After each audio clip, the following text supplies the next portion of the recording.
Olá pessoal, boa noite. Até fazia um tempinho que eu não vim aqui para Bento. Bom, muito bom, momento de louvor. Legal, obrigado pessoal. E hoje eu quero conversar um pouquinho sobre esse Deus que nós acabamos de dizer que tem feito coisas e ainda vai fazer coisas. Eu tenho procurado amolecer um pouco mais meu coração. Se você me conhece um pouquinho melhor, você sabe que eu tenho um coração duro, herança da minha raiz germânica. Então, parte alemã, ela é estritamente dura, teimosa, complicada. Então, eu tenho muito pouco da parte italiana. A parte germânica foi a que funcionou mais. Então, você imagina que eu sou um pouco, não muito emocional, não muito emotivo. A minha avó, ela dizia que os alemães tiram do cérebro a parte da emoção, né? Então, às vezes eu tenho isso. Para amolecer um pouco meu coração, me dediquei a estudar, eu pensei que ia chegar até junho. Agora nós já estamos em setembro, eu estou chegando no final. Eu fui dar uma olhada no livro de Salmos. Porque Salmos, da Bíblia toda, ele é o livro onde pessoas com um coração mais emocional conseguem expressar Deus. O livro de Salmos ele é um livro único na Bíblia, porque todo livro da Bíblia ele é montado da parte em que Deus fala ao homem. Então, todo livro da Bíblia, você pega Gênesis, Êxodo, Levítico, Número, Deuteronômio, Josué, Juízes, todos os livros é Deus falando e o homem ouvindo a palavra de Deus. Salmos é o único livro em que essa parte é invertida. São homens que foram impactados por Deus, de tal forma que eles expressam para Deus o que eles estão sentindo. Então o livro de Salmos ele é muito bonito por causa disso. O livro de Salmos ele é aquele sentimento de alguém que foi impactado por como vislumbrou Deus, porque como viu Deus, o que Deus fez com ele. Então o autor vai lá e escreve tudo isso que ele está sentindo. O maior autor de Salmos que nós temos nominado na Bíblia, a maioria dos Salmos são anônimos. Mas o autor que mais escreveu os Salmos, então, é o rei Davi. Davi parecia ser um homem, e ele foi chamado homem segundo o coração de Deus, talvez porque ele tivesse esse coração preparado para expressar a todo momento aquilo que Deus estava sendo para ele naquele momento.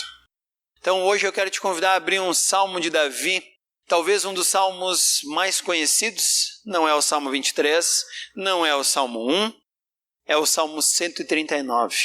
Salmo 139, ele é muito bonito no início. A gente vai lendo, a gente vai vislumbrando, a gente vai dizendo, nossa, que legal. Até que de repente a gente chega no versículo 19 e a gente toma um baque, um susto. Então, se você já leu o Salmo, você sabe o que eu estou dizendo. Se você não leu o Salmo, não se assuste quando nós chegarmos no versículo 19, porque esse versículo não foi colocado depois. Davi não está sendo como alguém, às vezes o pessoal diz, nossa, Davi ele era meio bipolar, né? Estava ali louvando e de repente já chega xingando. Não, também não é isso, tá?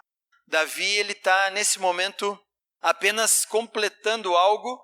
E eu quero te dizer para não se assustar, que nós vamos tentar entender, inclusive, os versículos 19 em diante do Salmo, quando tem uma passagem estranha ali, tá bom? Eu quero começar antes, então, dividindo por partes o livro de Salmos. Como a maioria de nós sabe, Salmos eles são composições musicadas, por isso que o nome é Salmo. Ele era o livro de louvor da nação de Israel. Nós lemos um livro de Salmos só, que tem 150 salmos. Já Israel tinha 5 livros de salmos. São os mesmos salmos que nós temos aqui, só que como eram rolos, para não ficar rolo muito grande, então eles dividiram em 5 rolos. Então, como é uma música, a parte mais fácil que você tem para dividir na Bíblia é o livro de Salmos. Porque eles já estão ali nas suas estrofes e você vê claramente quando o autor vai mudar de assunto. Eu vejo 4 divisões no Salmo 139 muito claras. Do versículo 1 ao versículo 6, onde ele está apresentando o Deus onisciente.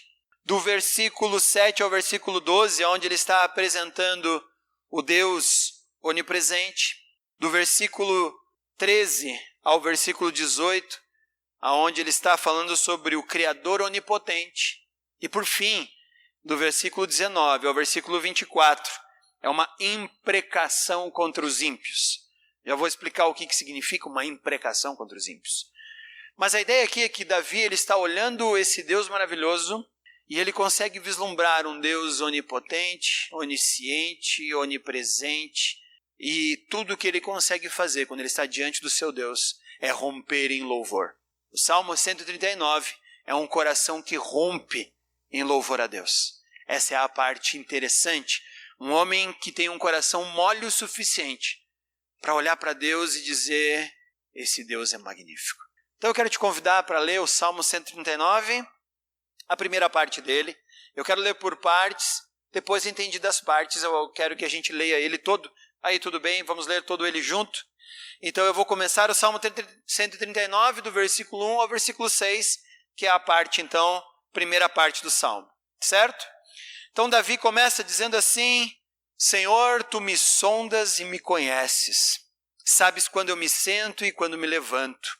De longe percebes meus pensamentos.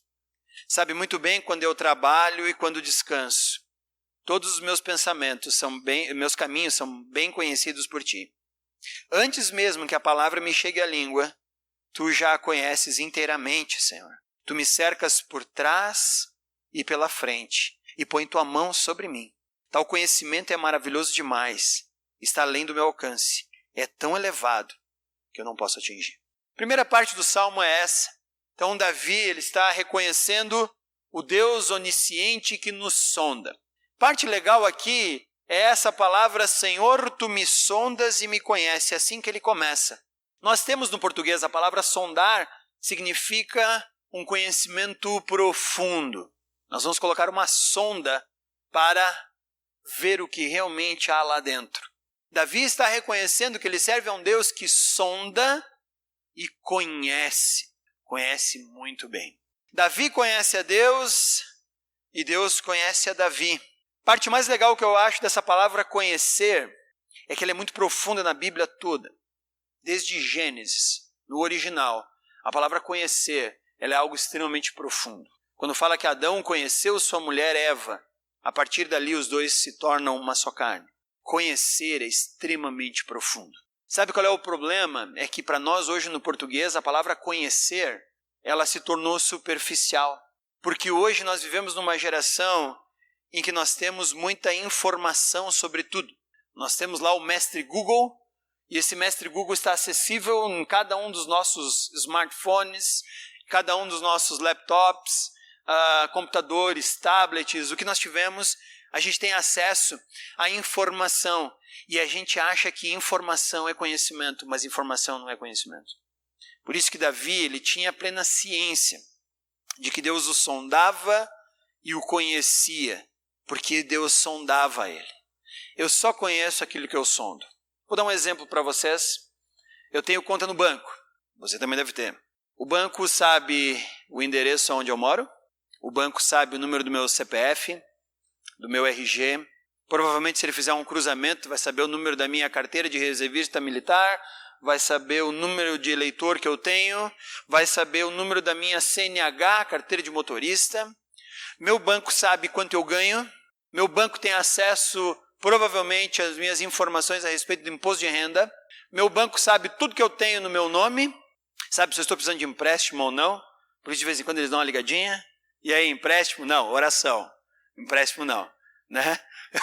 Vamos orar para chegar ao fim do mês, porque se eu pegar empréstimo, a coisa vai ficar feia. Então eles me ligam, e aí, vamos fazer empréstimo? Não, vou orar, tá? Obrigado, agradeço. Meu banco sabe muita coisa sobre mim. Meu banco tem informações sobre mim. Minha esposa me conhece. Está entendendo a diferença? Ter informações sobre alguma coisa não significa que você conhece aquilo. Você só conhece aquilo se você pega essas informações e agora passa a entender. Por exemplo, meu banco sabe que eu moro em Caxias do Sul, no bairro Petrópolis, na rua Cirilo Rosarim, número 63. Mas ele não sabe que lado da cama eu durmo. Ele não sabe onde é que é meu quarto. Ele nunca viu a cor do meu banheiro. Ele não sabe quando eu reajo, quando eu estou triste. Ele nunca foi lá me dar um apoio quando eu fiquei triste, irritado. Nunca soube quando eu perdi alguém querido na minha família. Meu banco tem informações sobre mim. minha esposa me conhece. Está entendendo agora a profundidade que Davi fala, Senhor, tu me sondas e me conhece? Só que para conhecer Deus, como Davi descreve aqui, a outra via também precisa ser verdade. Davi sonda esse Deus e conhece. Davi sabia menos da Bíblia do que você, sabia disso? Mas não, como assim? Ele já não tem todo o Novo Testamento, já imaginou isso? Ele morreu antes dos livros de 2 Reis, Crônicas. Ele morreu antes de terminar o livro de 2 Samuel. Ele nunca viu o livro de Esther, Neemias. Ele nunca viu muitos dos profetas. Na verdade, nenhum dos livros dos profetas era escrito quando ele reinou em Israel. Davi conhecia a Bíblia muito menos do que nós, mas ele tinha um conhecimento, às vezes, muito maior de Deus do que nós temos. Então, conhecer a Deus não significa ter informações sobre a Bíblia. Conhecer a Deus não significa ter informações sobre teologia. Conhecer a Deus não significa vir na igreja domingo. Conhecer a Deus não significa só ir no meu grupo de comunhão, no meu grupo de relacionamento. Conhecer a Deus significa ter um relacionamento íntimo com Ele. Permitir que Ele coordene, lidere os meus valores, os meus movimentos e tudo mais. Isso é conhecer a Deus. Então, por isso, Davi pode dizer, Senhor, tu me sondas e me conheces. E tu me conheces tão bem. E aí ele vai falar o seguinte, tu me conheces tão bem que tu, inclusive, me conheces no ativo e no passivo. Porque ele diz assim, tu conhece o que eu falo, mas tu também sabe o que eu omiti ao falar. Deus sabe quando eu omito alguma coisa. Às vezes eu fico bravo com minha esposa. Só às vezes, não é sempre. Só quando ela acorda até ela ir dormir. Não, tô brincando. Tô brincando. Mas a questão toda é, às vezes eu seguro muitas palavras que eu sei que a machucariam, eu sei que a ofenderiam, e aquilo brota no meu cérebro e vai na ponta da língua, eu digo, é agora que eu falo. Eu penso um pouquinho melhor, eu digo, acho melhor eu não falar aquilo. Deus sabe que eu segurei aquilo. Mas Deus sabe que aquilo brotou no meu coração e a vontade que eu tinha era de falar aquilo. Por isso Davi fala, Senhor, tu me sondas e me conhece, tu sabe a palavra quando sai e a palavra antes de vir à boca. Tu me sabes quando eu estou trabalhando ou quando eu estou descansando. Você me conhece no passivo e no ativo, Deus. Tu me sondas e me conheces. Tu tem muito mais do que apenas informação sobre mim. Você me conhece intimamente. E isso é grandioso demais para mim. Como eu podia imaginar que o Deus do universo, que podia estar longe, distante, olhando para a Terra de uma distância muito, muito distante, vários anos-luz, Deus podia estar lá, não dando bola para nós. Mas Davi percebe que aquele ser vem, nos sonda e nos conhece. Então, quando eu conheço bem a Deus, inclusive eu conheço a mim mesmo muito melhor. Quando eu entendo quem é Deus, eu conheço a mim mesmo, porque Davi mesmo está dizendo, Senhor, tu me conheces e me conheces muito. Primeira parte do Salmo, então, ele está simplesmente extasiado com o conhecimento que Deus tem dele, de tudo que Deus sabe sobre ele. Ele diz, Senhor, tal conhecimento é maravilhoso demais para mim. Agora vem a segunda parte do Salmo, então, onde ele começa no versículo 7 dizendo, para onde poderia eu escapar do teu espírito? Para onde poderia fugir da tua presença? Se eu subir aos céus, lá estás. Se eu fizer minha cama na sepultura, também lá estás. Se eu subir com as asas da alvorada e morar na extremidade do mar, mesmo ali tua mão direita me guiará e me susterá. Mesmo que eu diga que as trevas me encobrirão e que a luz se tornará noite ao meu redor, verei que nem as trevas são escuras para ti. A noite brilhará como o dia, pois para ti as trevas são luz. Essa segunda parte, eu vejo que Davi agora está falando sobre o Deus onipresente. Ele diz, Senhor, não só tu conheces todas as coisas, mas tu está em todos os lugares. Para onde poderia eu fugir de ti? Porque se eu quiser morar no céu, tu está lá. Se eu for para a sepultura, também lá tu estás. Agora lembra que para nós, vivemos no Brasil, o sol ele surge no mar, certo? E ele se põe na parte continental. Israel é diferente, por isso ele fala, se eu viesse com as asas da alvorada, ou seja, se eu pudesse vir da parte do continente e morar lá na extremidade do mar, aonde o sol se põe, ainda lá tu estarás. Puxa vida, Deus, eu não tenho como fugir de ti. Quando Davi escreveu isso, Jonas ainda não havia nascido. Se Jonas tivesse lido o Salmo 139, ele ia saber que não tinha como fugir de Deus nem pelo mar. Essa é a parte interessante.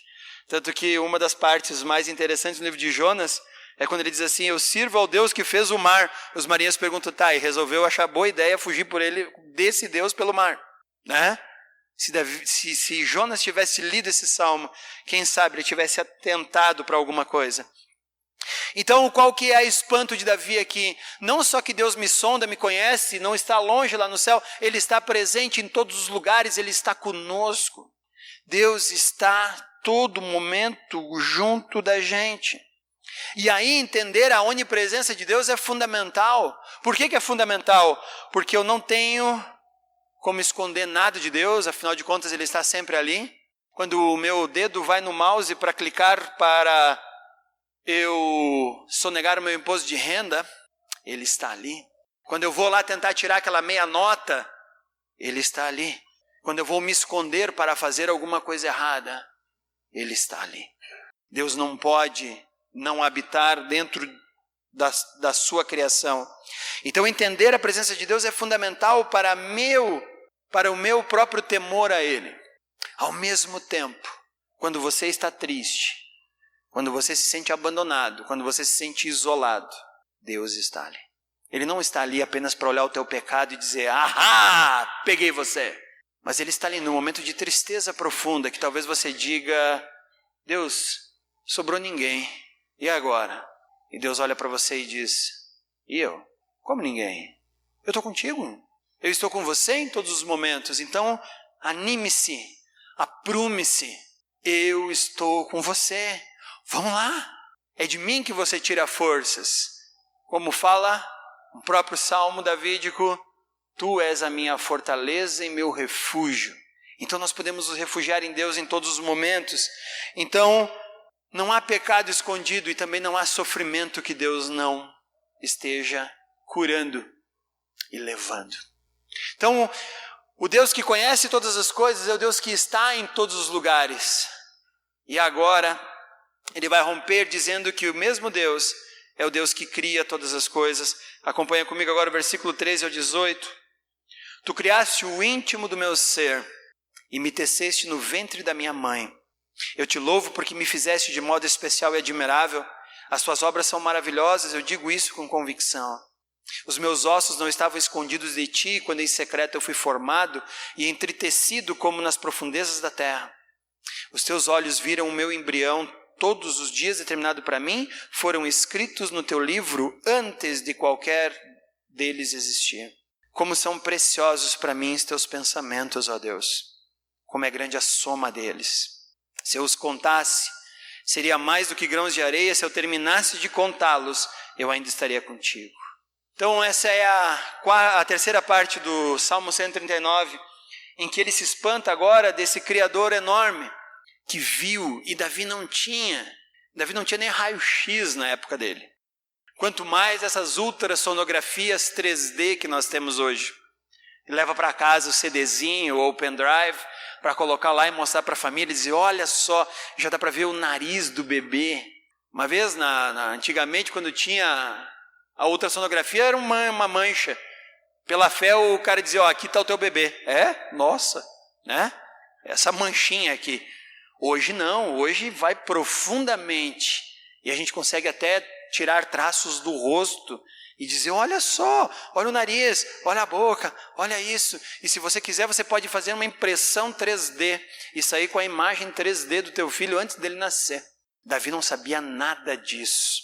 E ele disse, Senhor, você viu o meu embrião, me formou de modo assombrosamente soberano. Me tirou da terra como se eu estivesse no fundo da terra sendo formado. Por que ele fala isso? Gênesis diz que Deus criou do pó da terra Adão. Então ele está voltando lá dizendo, tu ainda está criando. E estava fazendo isso quando no ventre da minha mãe fui formado. Isso me assombra, Deus. Por quê? Por que assombrava Davi? Porque Davi dizia, tu crias todas as coisas. E ainda hoje estás criando tudo. Quando eu li o livro de Jó, muito tempo atrás eu não entendi, eu tive que reler de novo, eu tive que ler de novo. Hoje eu acho que eu entendo um pouquinho melhor o livro de Jó. Se você ler Jó do capítulo 1 até o capítulo 37, Jó está reclamando e os seus amigos falando com ele e tudo mais. A partir do capítulo 38 do livro de Jó, Deus começa a falar e a primeira palavra que Deus fala para Jó é: quem é esse insensato que está questionando a minha soberania? Aonde estava esse cara quando eu criei todas as coisas? Mas Deus não está brabo com Jó porque Jó disse que Deus não criou. Sabe o que Jó fez um pouquinho tempo antes? Ele diz assim, amaldiçoou o dia em que eu nasci. Por que não disseram que eu nasci morto em vez de dizer para minha mãe que eu estava vivo? Por que não veio uma criança morta naquela noite? E aí Deus diz, espera aí, agora deixa eu conversar com esse cara. Por quê? Porque nós não nascemos ao acaso.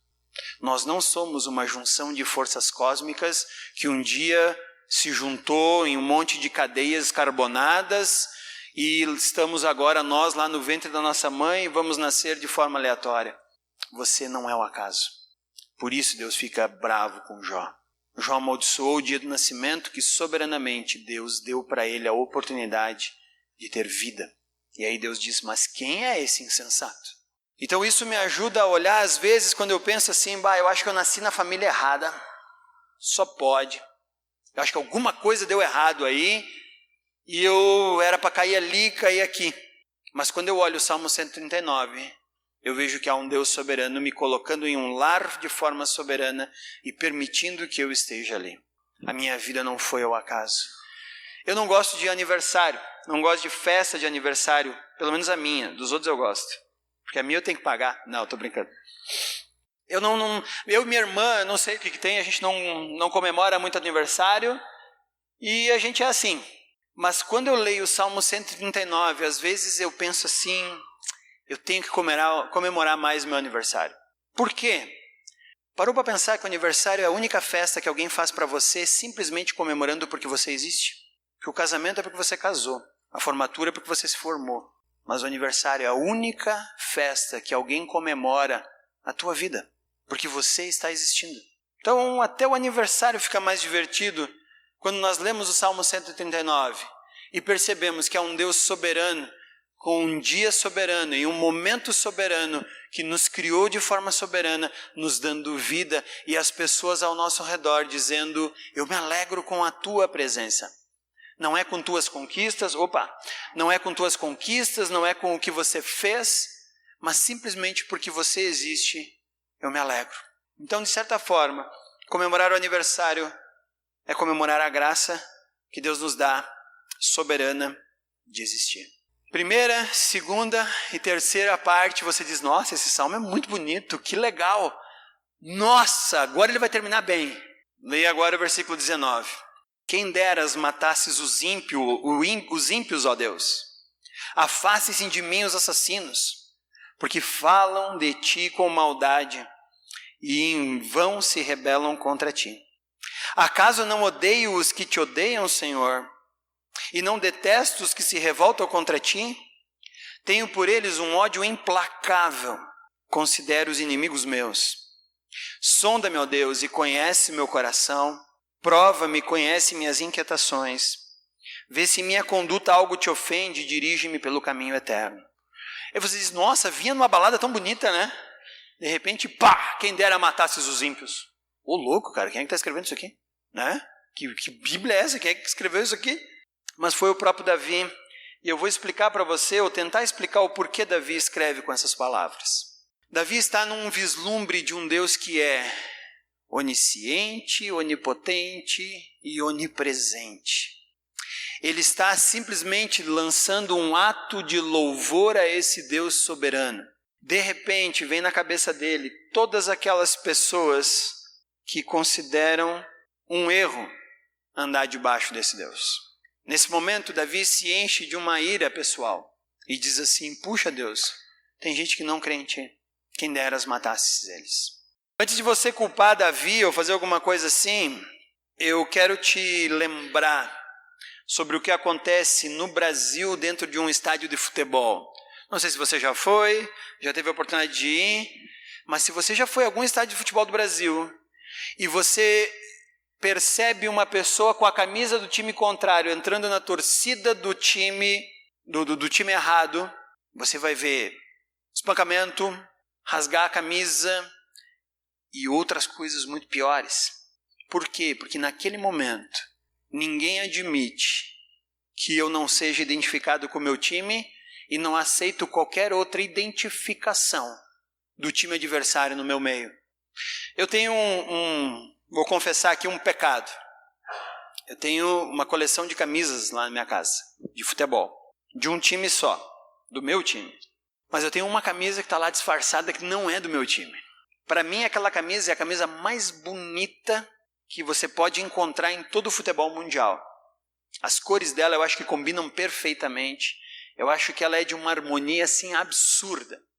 E ela está lá pendurada, mandei gravar o meu nome atrás dessa camiseta. Ela não é do meu time, é a camisa da Argentina.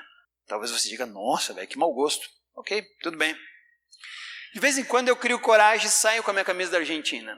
Gente, você não faz ideia do que eu escuto nas ruas de Caxias do Sul. Os caras acham talvez que eu sou argentino, não sei. Eu sei que eu estou andando ali tranquilo e eles não me escutaram falar, então eles não sabem que eu, né? De repente passa alguém atrás e me dá uma cutucadinha que assim: pentacampeão mundial. Eu digo o que pro cara? Parabéns. Vou falar o quê? Né? Às vezes quando eu fico muito irritado eu falo 7-1, né? Aí o pessoal já fica meio cabreiro assim. Isso não me faz não brasileiro, eu continuo sendo brasileiro. Quando tem um jogo Brasil e Argentina eu ainda torço pro Brasil. Mas eu acho a camisa deles muito mais bonita, qual é o problema? Mas para um brasileiro é meio que inadmissível eu usar uma camisa da Argentina. O que eu escuto de piadinha e tudo mais, e só porque eu estou usando a camisa da Argentina. Agora então você imagina qual foi o furor que tomou conta do coração de Davi, quando ele pensou em pessoas que estavam menosprezando, odiando e maldizendo o nome desse Deus onipresente, onisciente e onipotente. Davi está ensinando para nós que nós não devemos ser comparados com aqueles que não andam debaixo da autoridade de Deus. E é aí que Davi fala: quem dera matasses os ímpios, ó Deus. Parte legal aqui é o seguinte, olha o que ele falou aqui. Ele não disse: agora eu vou me encher de furor, vou sair aí pela rua dando espadada em todo mundo que não é cristão. Ele não disse aqui que ele vai pegar uma bomba e estourar numa mesquita. Ele não disse que ele vai se revestir agora de armas e matar quem não é crente. Mas ele entende que o Deus soberano, ele diz: Deus, quem dera tu que tem poder, quem dera tu matasses os ímpios. Ele não disse que ele vai fazer. Quem dera tu matasses. Afaste-se de mim os assassinos, ou seja, eu não quero ser comparado a eles, porque eles falam mal de ti e em vão se rebelam contra ti. Eu tenho ódio por eles, eu tenho um ódio implacável. Algumas versões trazem um ódio consumado, um ódio completo contra eles. Mas aí qual é o problema aqui? Davi percebe que ele é igualzinho a todo ser humano. Ele percebe que nesse momento o próprio ódio dele está indo contra um Deus soberano. Então, antes de terminar esse salmo, ele termina dizendo: sonda-me, ó Deus. Ou seja, olha para mim. Sonda-me, conhece meu coração. Prova-me, conhece as minhas inquietações. Vê se em minha conduta algo te ofende. Então ele está dizendo: Deus, quem dera tu matasse, vamos matar esses caras e tal. De repente ele vê o ódio no seu próprio coração e diz: Senhor, sonda-me, conhece, vê se aqui há algo que te ofende. E aí ele termina dizendo: dirige-me pelo caminho eterno. Ele pede para que Deus julgue o mundo, mas ao mesmo tempo ele pede uma análise profunda dele mesmo. Ele pede para que Deus olhe para ele. Pronto agora para ler todo o salmo? Vamos começar do versículo 1 e vamos até o versículo 24, então agora sem paradas. Olha a beleza desse salmo agora como um todo. Senhor, tu me sondas e me conheces. Sabes quando me sento, quando me levanto. De longe percebes os meus pensamentos. Sabes muito bem quando trabalho e quando descanso. Todos os meus caminhos são bem conhecidos por ti. Antes mesmo que a palavra me chegue à língua, tu já a conheces inteiramente, Senhor. Tu me cercas por trás e pela frente e pões a mão sobre mim. Tal conhecimento é maravilhoso demais, está além do meu alcance, é tão elevado que não posso atingir. Para onde poderia escapar do teu espírito? Para onde poderia fugir da tua presença? Se eu subir aos céus, lá estás. Se eu fizer minha cama na sepultura, também lá estás. Se eu subir com asas da alvorada e morar na extremidade do mar, mesmo ali tua mão direita me guiará e me susterá. Mesmo que eu diga que as trevas me encobrirão e que a luz se tornará noite ao meu redor, eu verei que nem as trevas são escuras para ti. A noite brilhará como o dia, pois para ti as trevas são luz. Tu criaste o íntimo do meu ser e me teceste no ventre da minha mãe. Eu te louvo porque me fizeste de modo especial e admirável. Tuas obras são maravilhosas, digo isso com convicção. Meus ossos não estavam escondidos quando em secreto fui formado e entretecido como nas profundezas da terra. Os teus olhos viram o meu embrião e todos os dias determinados para mim foram escritos no teu livro antes de qualquer deles existir. Como são preciosos para mim os teus pensamentos, ó Deus, e como é grande a soma deles. Se eu contasse, seriam mais do que os grãos de areia, e se eu terminasse de contá-los, eu ainda estaria contando. Quem dera matasses os ímpios, ó Deus. Afastem-se de mim os assassinos, porque falam de ti com maldade. Em vão rebelam-se contra ti. Acaso não odeio os que te odeiam, Senhor? Não detesto os que se revoltam contra ti? Eu tenho por eles um ódio implacável, considero os inimigos meus. Sonda, meu Deus, e conhece meu coração. Prova-me, conhece as minhas inquietações. Vê se minha conduta algo te ofende. E dirige-me pelo caminho eterno. Quando eu olho para esse salmo todo, eu tiro algumas conclusões para a minha vida. A primeira delas é conhecer é muito mais do que ter informação. Não basta você só saber a Bíblia de cor, se você não desenvolve um relacionamento com esse Deus aqui. Você vai ter bastante informação sobre Ele, mas você nunca vai conhecê-lo. Outra coisa que eu tiro é que conhecer a Deus me ajuda a conhecer o meu próprio coração. Ver e perceber quantas coisas eu preciso ainda arrumar, consertar e deixar que Ele guie, dirija, mexa e ajuste o meu próprio coração. Outra coisa é que intimidade com Deus me leva a não concordar com o pecado. Por isso Ele diz, afastem-se de mim os assassinos. Andar intimamente com Deus é não concordar com o pecado. Outra coisa que eu vejo nesse salmo aqui é que o Deus transcendente, Ele também é um Deus imanente, ou seja, o Deus que está lá em cima no céu. Ele também está conosco em cada ação de todo dia. Ao meu lado no trânsito, quando eu vou dormir, quando eu estou caminhando numa estrada, Deus está ali. Conhecer a Deus é a última frase que ele diz aqui, é deixar Deus guiar a nossa vida. Quando ele diz, dirige-me pelo caminho eterno. Então, entender a Deus e conhecer a Deus é permitir que nós confiemos nele e descansamos nos caminhos soberanos dele. Não sei como você chegou hoje aqui, mas eu quero te dizer que o mesmo Deus que impactou Davi, Ele é o mesmo Deus que cuida da minha vida e da tua vida hoje. É esse mesmo Deus soberano que está conosco, cuidando da gente. E tudo o que precisamos é olhar para Ele. Isso não significa que as situações ruins e difíceis de nossa vida vão terminar, mas significa que Ele vai estar conosco, nos ajudando a passar por cada uma delas. Vamos baixar nossa cabeça, vamos orar? Senhor Deus, nós agradecemos primeiro pela Tua palavra soberana na vida desse homem chamado Davi. Ele nos mostrou um Deus que é Deus onisciente, onipotente, onipresente. Deus que cuida de nossas vidas. Deus que está preocupado com nós. Não está apenas regendo o universo, mas está conduzindo nossas vidas. Que possamos agora Te conhecer como Davi conheceu. Que possamos entender quem Tu és como Davi entendeu. Para que a nossa vida seja parecida com a vida de Davi. E quem sabe muitas palavras das nossas vidas sejam as palavras que Davi usou para descrever a comunhão que ele tem contigo nesse salmo. Obrigado, Senhor, pela Tua soberania e pelo Teu cuidado sobre nossas vidas. É isso que agradecemos em Teu nome. Amém.